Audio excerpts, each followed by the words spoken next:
Hey guys, welcome back to my channel. So ഇന്നത്തെ video എന്ന് പറയുന്നത് നിങ്ങൾ തമ്മിലിൽ കണ്ടതുപോലെ എൻ്റെ IELTS ജേർണി ആണ്.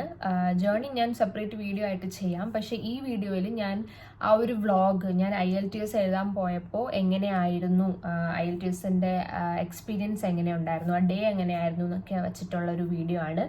ഞാൻ IELTS എഴുതിയത് IDP നമ്മുടെ IELTS അവിടെ സെൻറ്ററിലാണ് ഞാൻ IELTS എഴുതിയത്. ഇപ്പോൾ ഉള്ളത് UK-യിലാണ്. UK-യിൽ വെയിൽസിലുള്ള, അതായത് നമ്മുടെ സൗത്ത് വെയിൽസിലെ സ്വാൻസി എന്ന് പറയുന്ന യൂണിവേഴ്സിറ്റിയിലാണ് ഞാൻ അഡ്മിഷൻ എടുത്തത്. സോ അതിന് മുന്നേ ഒരുപാട് പ്രോസസ്സും കാര്യങ്ങളും ഒക്കെ ഉണ്ട്. അപ്പം ഞാൻ ഓരോ വീഡിയോയിൽ ഓരോന്നായിട്ട് ചെയ്തു തരുന്നതായിരിക്കും. സോ ഇന്നത്തെ വീഡിയോയിൽ ഞാൻ ചെയ്യുന്നത് എൻ്റെ IELTS ജേർണിയാണ്. ജേർണി മീൻസ് ആ ഒരു ദിവസം എങ്ങനെയായിരുന്നു എന്നുള്ളതാണ്. സോ ഞാൻ സെൽഫ് പ്രിപ്പയറിംഗ് ആണ് ചെയ്തത്. ഞാൻ ഏജൻസിയിലൊന്നും പോയില്ല, ഞാൻ പഠിക്കാനോ കാര്യങ്ങളൊന്നും പോയില്ല. ഞാൻ തന്നെ ബുക്ക് ചെയ്ത്, നമുക്ക് IELTS ബുക്ക് ചെയ്യുമ്പോൾ നമുക്കൊരു ബുക്ക് കിട്ടും, ബുക്ക്ലെറ്റ് കിട്ടും. IELTSൻ്റെ 4 പാർട്സ് ആണുള്ളത്: speaking, writing, reading and listening. So ഈ 4 എക്സാംസ് ആണ് നമുക്കുള്ളത്. അപ്പോൾ ഈ 4 എക്സാംസിലും സ്പീക്കിംഗ് ഒഴിച്ച് ബാക്കി 3 അതായത് ലിസണിങ്, റീഡിംഗ്, റൈറ്റിംഗ്, ഈ 3 ഒരു ദിവസമായിരിക്കും കണ്ടക്ട് ചെയ്യുന്നത്. സ്പീക്കിംഗ് നമുക്ക് വേറൊരു ദിവസമായിരിക്കും, മിക്കവാറും ഒരു ദിവസം മുന്നേ ആയിരിക്കും. ഇതെങ്ങനെയാണ് എക്സാം ബുക്ക് ചെയ്യേണ്ടതെന്ന് വെച്ചാൽ IDPയുടെ ഒഫീഷ്യൽ വെബ്സൈറ്റ് ഉണ്ട്. ആ ഒഫീഷ്യൽ വെബ്സൈറ്റിൽ നമ്മൾ എന്താ പറയുക, ബുക്കിംഗ് കൊടുത്താൽ മതി. അക്കാഡമിക് ആണ് നമ്മൾ കൊടുക്കേണ്ടത്. അക്കാഡമിക്കും ഉണ്ട്, ജനറലും ഉണ്ട്. ജനറൽ എന്ന് പറയുന്നത് ഈ വർക്കിനൊക്കെ പോകുന്ന ആൾക്കാർക്ക് വേണ്ടിയിട്ടുള്ള എക്സാം ആണ് ഈ ജനറൽ എന്ന് പറയുന്നത്. അക്കാഡമിക് ആകുമ്പോഴാണ് നമ്മൾ സ്റ്റുഡൻസ്, അങ്ങനെയുള്ള ആൾക്കാർ, ആ ഒരു വിഭാഗത്തിൽപ്പെട്ട ആൾക്കാരെല്ലാം ഈ അക്കാഡമിക് ആയിട്ടുള്ള ടെസ്റ്റാണ് എഴുതുന്നത്. ഇതിൽ വരുന്ന റേറ്റ് എന്ന് പറയുന്നത് എനിക്ക് 17,000 ആണ് ആയത്. ഓരോ ദിവസം കഴിയുന്തോറും 500 വെച്ച് ആഡ് ഓൺ ആയിട്ട് പോവും. ഓരോ വർഷം ഓരോ റേറ്റാണ് അവർ പറയുന്നത്. അതിൽ നമുക്ക് കിട്ടുന്ന സർവീസ് ആയിട്ടൊന്നുമില്ല, ഒരു ബുക്ക്ലെറ്റ് മാത്രമാണ് കിട്ടുന്നത്. നമ്മൾ എന്താ പറയുക, എക്സാം ബുക്ക് ചെയ്ത് ഒരു ആഴ്ച കഴിഞ്ഞിട്ട് നമുക്ക് ഈ ഒരു ബുക്ക്ലെറ്റ് അവർ പോസ്റ്റ് വഴി അയച്ചു തരുന്നതായിരിക്കും. അപ്പോൾ നമുക്കൊരു SMS വരും, reference number this book dispatch ആയി എന്നും പറഞ്ഞിട്ട് നമുക്കൊരു SMS കാര്യങ്ങളൊക്കെ വരും. അപ്പോൾ അങ്ങനെയാണ് ബുക്കിങ്ങും കാര്യങ്ങളൊക്കെ. IELTS ബുക്ക് ചെയ്യുന്നതിൻ്റെ വീഡിയോ ഞാൻ വേറൊരു വീഡിയോ ആയിട്ട് ചെയ്യാൻ ശ്രമിക്കാം. പിന്നെ ഒരു കാര്യം ശ്രദ്ധിക്കേണ്ടതെന്ന് പറഞ്ഞാൽ IELTS എഴുതാൻ ഉദ്ദേശിക്കുന്ന വർഷം, മാസമൊക്കെ നിങ്ങൾ പഠിക്കാൻ ഉദ്ദേശിക്കുന്നത്, ഇപ്പോൾ അതായത് 2025 ഇൻടേക്കിൽ പോകുന്ന നിങ്ങൾക്ക് ഉറപ്പുണ്ടെങ്കിൽ നിങ്ങൾ 2025 IELTS എഴുതാവും. കാരണം ഇതിൻ്റെ വാലിഡിറ്റി വരുന്നത് 2 years ആണ്. അത് കഴിഞ്ഞാൽ നമുക്ക് റീടേക്ക് ചെയ്യണം എക്സാം. അപ്പോൾ അതുകൊണ്ട് നിങ്ങൾ അത് നോക്കണം. നിങ്ങൾ 2 വർഷത്തിനകം പോവെങ്കിൽ നിങ്ങൾക്ക് ഉറപ്പുണ്ടെങ്കിൽ മാത്രമേ നിങ്ങൾ ആ ഒരു വർഷത്തിൽ എക്സാം എഴുതാവൂ. ബുക്ക് ചെയ്ത് നിങ്ങൾക്ക് എപ്പോൾ വേണമെങ്കിലും ബുക്ക് ചെയ്യാം. I prefer to book before 1 month or 2 months so that you can prepare enough. ചിലർ സെൻറ്റേഴ്സിൽ പോയി എന്താ പറയുക, പഠിച്ച് അധികം ബേസ് ഇല്ലാത്ത ഒരാളാണെന്നുണ്ടെങ്കിൽ സെൽഫ് സ്റ്റഡി ചെയ്യാൻ നിൽക്കരുത്. നിങ്ങളൊരു സെൻറ്ററിൽ പോയിട്ട് നല്ല രീതിക്ക് ക്ലാസ്സസ് ഒക്കെ അറ്റൻഡ് ചെയ്ത് ഒരുപാട് പ്രാക്ടീസ് ചെയ്യണം. പ്രാക്ടീസ് ചെയ്യുമ്പോഴാണ് നമുക്ക് ഓരോ മാർക്സും കിട്ടുന്നത്. എനിക്ക് ഏറ്റവും പാട്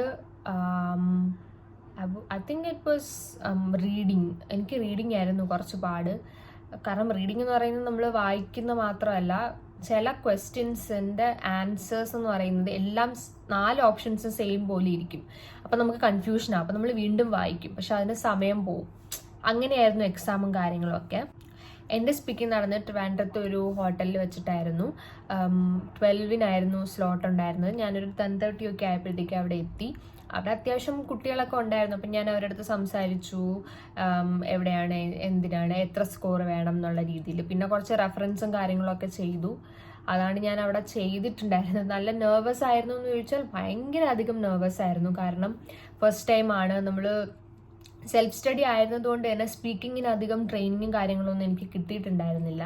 അപ്പം ഞാൻ സ്വയമായിട്ട് തന്നെ ഇങ്ങനെ സംസാരിക്കും. ഞാൻ ChatGPTയുടെ അടുത്ത് ചോദിക്കും എന്തൊക്കെയാണ് വേണ്ടത്, എങ്ങനെയൊക്കെയാണ് സംസാരിക്കേണ്ടത്, എന്തൊക്കെ ക്വസ്റ്റ്യൻസ് നമുക്ക് എന്താ പറയുക, നമുക്ക് എക്സ്പെക്റ്റ് ചെയ്യാം. പക്ഷെ ഞാൻ എക്സ്പെക്റ്റ് ചെയ്യുന്നതിലും വളരെ ഡിഫറെൻ്റ് ആയിട്ടുള്ള ക്വസ്റ്റ്യൻസ് ആയിരുന്നു അവർ എൻ്റെ അടുത്ത് ചോദിച്ചിട്ടുണ്ടായിരുന്നത്. എൻ്റെ നെയിം ചോദിച്ചു, ഞാൻ എവിടെയാണ് പോകുന്നതെന്ന് ചോദിച്ചു.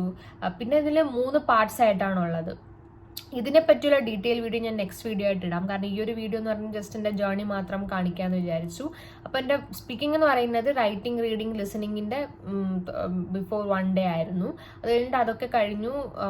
കുറച്ച് സാറ്റിസ്ഫാക്ഷൻ ഉണ്ടായിരുന്നു എന്ന് ചോദിച്ചാൽ ഭയങ്കര സാറ്റിസ്ഫൈഡും അല്ലായിരുന്നു. പക്ഷേ കുഴപ്പം അത്ര സാറ്റിസ്ഫൈഡ് അല്ലാതെ ഇരുന്നതുമില്ല. നെക്സ്റ്റ് ഡേ ആയിരുന്നു റീഡിങ്, റൈറ്റിംഗ്, ലിസണിങ് എന്ന് പറയുന്നത്.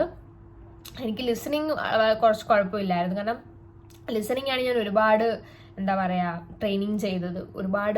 അതിനെപ്പറ്റി ഒരുപാട് വീഡിയോസ് നമുക്ക് യൂട്യൂബിലൊക്കെ അവൈലബിൾ ആണ്. നമ്മുടെ ലിസണിങ് വീഡിയോസ് ഉള്ളത് ഈ കേംബ്രിഡ്ജിൻ്റെ തന്നെ ലിസണിങ് വീഡിയോസ് നമുക്ക് അവൈലബിൾ ആണ്. അപ്പോൾ അതിൽ നമുക്ക് ഇങ്ങനെ ക്വസ്റ്റ്യൻസ് കേട്ട് നമുക്ക് അതെന്താണ് പറയുന്നതെന്ന് വെച്ചാൽ അതിനനുസരിച്ച് നമുക്ക് ആൻസേഴ്സ് ചെയ്യാവുന്നതാണ്. നമുക്ക് ആൻസർ കീസും അവൈലബിൾ ആണ്.